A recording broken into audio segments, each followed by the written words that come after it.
राधे राधे प्रिय भक्तों, कैसे आप सभी। एक दिन महादेव जी माता पार्वती से बोले, हे देवी, आपने कई प्रकार की भक्ति सुनी होगी, लेकिन आज मैं आपको ऐसी भक्ति बताता हूँ जिसमें बिना कोई खर्चा करे यमुना पार की जा सके। देवी पार्वती बोली, क्या प्रभु, बिना खर्चे के यमुना पार की जा सके, ऐसी कैसी भक्ति होती है। महादेव जी बोले, हाँ देवी, भक्ति हो तो ऐसी हो। मैं आपको इसके लिए एक कथा श्रवण कराता हूँ, इसे आप पूरा ही श्रवण करें। यमुना पार एक गांव में दो स्त्रियां रहा करती थी। एक का नाम सुशीला और दूसरी का नाम शीला था। सुशीला और शीला दोनों रोज यमुना पार से दोनों नाव में बैठकर वृंदावन आती और वृंदावन आकर जगह जगह घूमकर सब्जी बेचा करती थी। सुशीला और शीला दोनों ऐसे ही रोज सुबह से शाम तक सब्जियां बेचा करती। जब दोनों की सारी सब्जियां बिक जाया करती तब वह दोनों यमुना किनारे बैठ जाया करती। वह दोनों अपने घर से भोजन के लिए रोटी और मक्खन लाया करती थी और यमुना किनारे पेड़ की छांव में बैठकर भोजन खाती और नाव में बैठकर यमुना पार अपने घर चली जाया करती थी। शीला और सुशीला दोनों यमुना पार की थी, पर भगवान श्री कृष्ण को जानती नहीं थी। भक्ति क्या होती है कभी जानी न थी। वह तो केवल सब्जी बेचकर गुजारा करती थी और अपना पेट भरना जानती थी। एक दिन सुशीला और शीला सब्जी बेचने वृंदावन आई और आज उनकी सब्जियां जल्दी बिक गई। अरे बहन सुशीला, आज तो हमारी सब्जियां और दिनों से काफ़ी जल्दी बिक गई हैं। फिर सुशीला भी कहती है, हाँ शीला, आज तो काफ़ी जल्दी सब्जियां बिक गई हैं, अब बताओ हम क्या करें। फिर सुशीला बोली, हाँ बहन, अब हम घर जाकर भी क्या करेंगे। तो शीला बोलती है, बहन सुशीला देखो, सामने वहाँ मंदिर में कथा हो रही है। तो सुशीला कहती है, अरे बहन शीला, यह कथा क्या होती है। शीला बोली, अरे बहन, यह तो मुझे भी नहीं पता है कथा क्या होती है, पर सब लोग कहते हैं कथा होती है, तो चलो आज हम भी सुन लेते हैं कि कथा क्या होती है। सुशीला और शीला दोनों मंदिर में कथा सुनने के लिए जाने लगी और मंदिर में जाकर भक्तों के बीच में बैठकर कथा सुनने लगी। कथा में गुरुजी प्रेम से भगवान की चर्चा कर रहे थे। भक्तों, जिसे भगवान से प्रेम नहीं है उसका जीवन बेकार है। जिसका प्रेम श्री कृष्ण के चरणों में नहीं हुआ उसका जीवन बेकार है। भगवान को प्राप्त करना ही इस मनुष्य जीवन का लक्ष्य है। यह मनुष्य जीवन सिर्फ हमें भगवान की प्राप्ति के लिए मिला है, पर इस संसार में सब मनुष्य पैसा इकट्ठा करने में लगे हैं, भूल गए हैं इस जगत में तुम्हारा आने का उद्देश्य क्या था। गुरु जी ने जब इस तरह समझाया तो सुशीला और शीला बहुत प्रभावित हुई। फिर वह नदी किनारे जाकर कहती हैं, बहन शीला देखो, गुरुजी ने आज क्या कहा कि भगवान श्री कृष्ण के चरणों में अगर प्रेम नहीं हुआ तो यह जीवन बेकार है। फिर शीला कहती है, बहन सुशीला, क्या हमारा जीवन बेकार चला जाएगा। फिर सुशीला बोली, हाँ बहन, लगता तो ऐसे ही है। फिर शीला बोली, बहन तू बता, कभी तूने श्री कृष्ण को देखा है। फिर सुशीला कहती, अरे बहन, मैं तो तेरे साथ ही रहती हूँ, भला मैंने कब भगवान को देखा। तो शीला पूछती है, तो बहन यह बताओ भगवान कहाँ मिलेंगे। सुशीला और शीला आपस में चर्चा कर ही रही थी तो इतने में एक संत वहाँ से गुजर रहे होते हैं। तो सुशीला साधु को देखकर बोली, बहन मुझे लगता है भगवान साधु संतों के पास जरूर होंगे, तो चलो इनके पास से भगवान को लेकर आते हैं। वह साधु अपना झोला और सामान यमुना किनारे रखकर स्नान करने लगे। सुशीला और शीला दोनों यमुना किनारे गईं और चुपके से साधु का झोला उठाकर वहां से आने लगी। दोनों ने साधु के झोले में जब देखा तो उन्हें एक डब्बा मिला। उन्होंने जैसे ही डब्बा खोला तो उसके अंदर लड्डू गोपाल जी बैठे हुए थे। लड्डू गोपाल को देखकर सुशीला बोली, बहन शीला, मिल गए, भगवान यहाँ बैठे हैं। भगवान लड्डू गोपाल को देखकर शीला रोने लगी। फिर सुशीला बोली, अरे बहन शीला, तो क्यों रो रही है, मिल तो गए भगवान, फिर कहती है, हे भगवान, आपको बाबा जी ने इतने छोटे से डब्बे में बंद करके रखा है। अरे देखो तो सही, भगवान का पाँव तो टेढ़ा हो गया है। मुझे तो लगता है यह बाबा भगवान को बहुत डराता धमकाता होगा। प्रभु, अभी तो बाबा यहाँ नहीं है, वह स्नान करने गए हैं। आप थोड़ी देर के लिए अपना पाँव सीधा कर लो। बहन सुशीला, भगवान तो अपना पाँव सीधा नहीं कर रहे हैं। मुझे लगता है डब्बे में बंद रहने से इनका पाँव अकड़ गया है। न जाने कब से इस बाबा ने भगवान को इस डब्बे में बंद करके रखा हुआ है। चलो भगवान, अब हम तुम्हारा पाँव सीधा करते हैं। इसके बाद शीला ने अपने भोजन की पोटली में से मक्खन निकाला और उस मक्खन से लड्डू गोपाल की मालिश करने लगी। भगवान ने जब उन दोनों के इतने प्रेम को देखा तो भगवान उनके सरल और सहज स्वभाव पर रीझ गए और अपने भक्त के प्रेम के लिए भगवान ने अपने हाथ पांव सीधे कर लिए। फिर शीला बोली, देख सुशीला, भगवान ने अपने हाथ पांव सीधे कर लिए हैं। फिर कहती है, बहन, ये तो बहुत भूखे होंगे। पता नहीं इस बाबा ने इन्हें कब से खाना नहीं खिलाया है। चलो अब हम इन्हें खाना खिलाते हैं।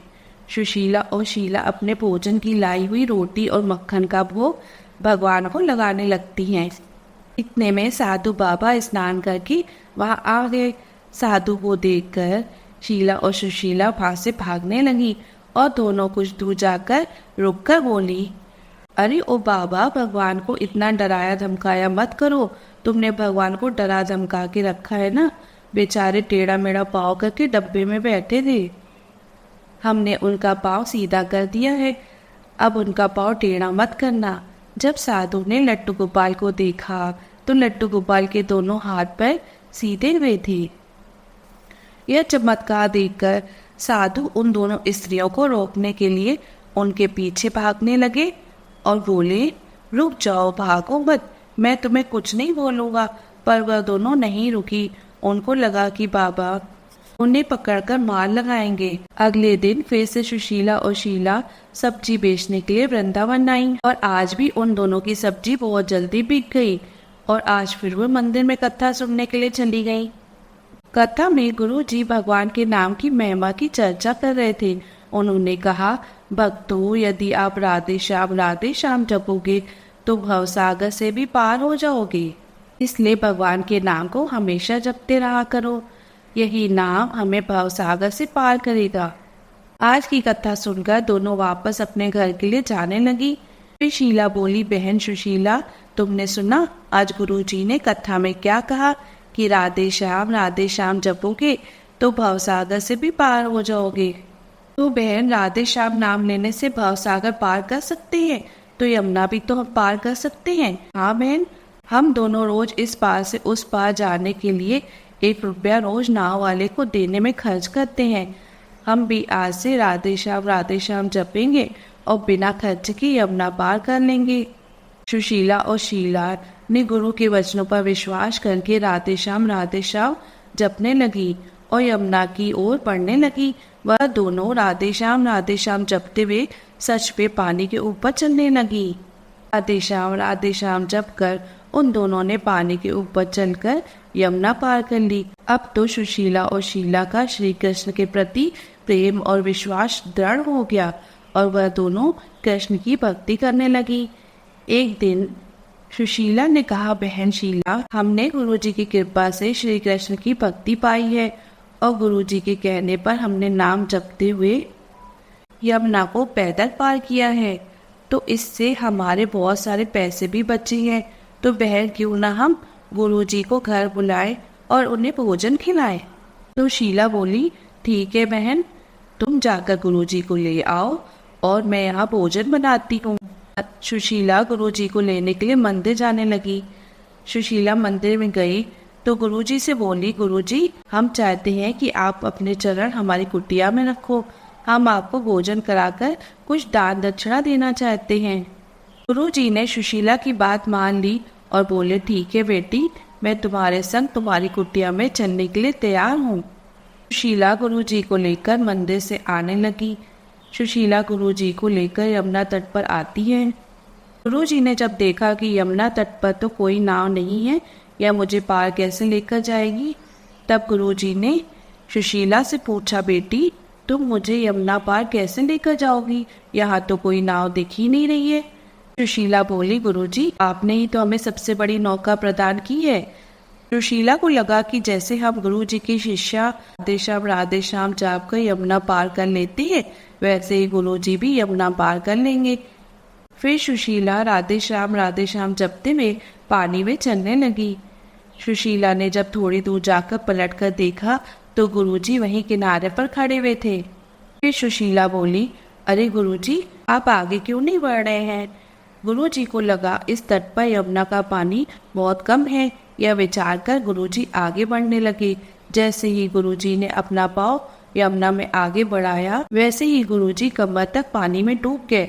फिर गुरुजी कहने लगे, अरे यहाँ तो पानी बहुत गहरा है और यह पानी में कैसे चल रही है?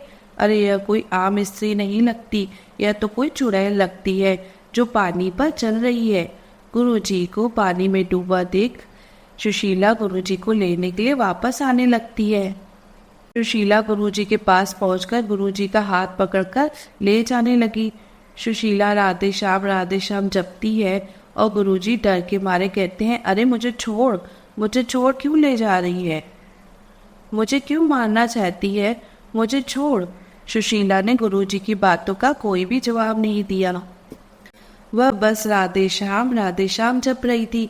फिर गुरुजी कहते हैं, हे भगवान यह तो मुझे बीच यमुना में ले जाकर मारेंगी। सुशीला गुरुजी को लेकर यमुना पार हो गई। फिर बोले, गुरुजी हम यमुना पार आ गए हैं। और उधर गुरुजी डर के मारे कांप रहे थे। फिर सुशीला बोली, गुरुजी क्या बात है, आप मुझसे इतना डर क्यों रहे थे? फिर गुरुजी बोले, कौन हो तुम? क्यों मारना चाहती हो मुझे? क्या बिगाड़ा है मैंने तुम्हारा? कौन हो तुम? चुड़ैल हो या भूतनी हो? सुशीला बोली, गुरुजी न तो मैं कोई चुड़ैल हूँ और न ही मैं कोई भूतनी हूँ, मैं तो आपकी शिष्या हूँ। फिर गुरुजी कहते, हे भगवान मैंने कब इन भूत चुड़ैलों को शिष्य बनाया?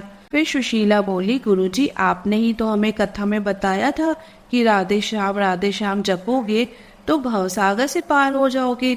तो हमें लगा कि भवसागर को पार कर सकते हैं तो यमुना को भी तो पार कर सकते हैं ना। तो हम रोज नाम जपकर यमुना पार कर लेते हैं।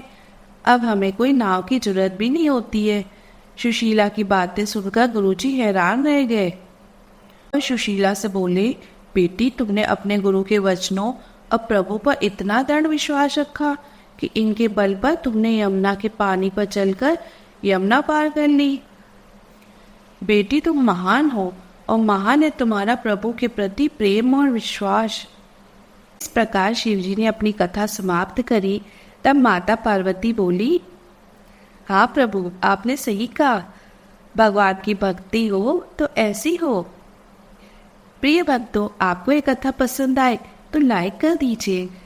प्रभु का नाम लिखना मत भूलिए, प्रभु का नाम लिखना बहुत ही अच्छा होता है।